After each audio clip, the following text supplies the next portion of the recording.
Everyone, welcome to my channel Shilpa's daily life. আমার এই নতুন ব্লগে তোমাদেরকে জানাই অনেক অনেক ওয়েলকাম আর অনেক অনেক ভালোবাসা। এখন কিন্তু 9:15 মতো বেজে গেছে। এদিকে আমি দেখো চা বানিয়ে নিয়েছি। আমি আর আমার বোন খাবো চা। বোন যেহেতু রয়েছে, যদিও আজকে বাড়ি চলে যাবে, এই যে 2 কাপ চা দিয়ে নিয়েছি। বাপি মায়ের আগে চা খাওয়া হয়ে গেছে।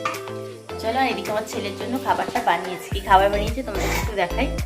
চিড়ে, আপেল আর একটা খেজুর দিয়ে সেদ্ধ করে রেখে দিয়েছি। তো কি বলে, খেজুরটার জন্য কালারটা এরকম এসেছে। তো যাই হোক, এটা এখন রেখে দিই ঢাকা দিয়ে, পরে খাওয়াবো।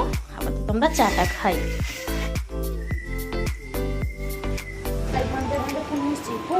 বাবা,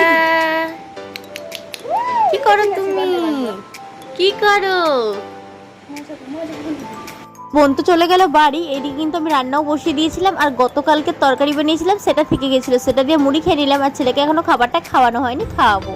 তো দেখো আজকে দুপুরে রান্না কি করেছি সেটা তোমাদের সাথে শেয়ার করে দিই। এখানে করে দিয়েছি ডাল সেদ্ধ, এখানে করেছি চিচিঙা আলু পোস্ত, এখানে করেছি মাছের ঝাল, তার সাথে দিয়েছিলাম ঢ্যাঁড়স সেদ্ধ।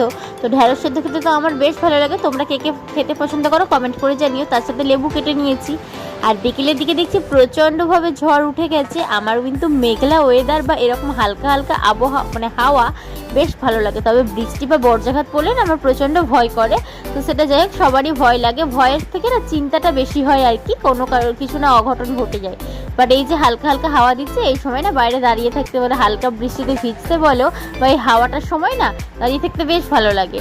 তো দেখো এখন সন্ধ্যাবেলা কারেন্ট সব চলে গিয়েছিল, প্রায় অন্ধকার হয়ে গেছিলো। বাট আমাদের ঘরে যে ল্যাম্পটা ছিল সেটাই শুধু জ্বলছিল। ছেলে খেলা করছে, ও আমাকে ধরে একটু দাঁড়ানোর চেষ্টা করছে। তো ওকে সবসময় মোবাইলটা দিই না, বাট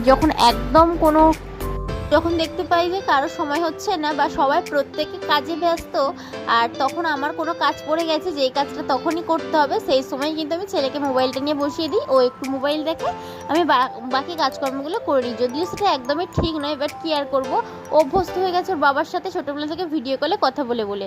তো ছোট্ট ভিডিওটি তোমাদের কেমন লাগলো কমেন্ট করে জানিও।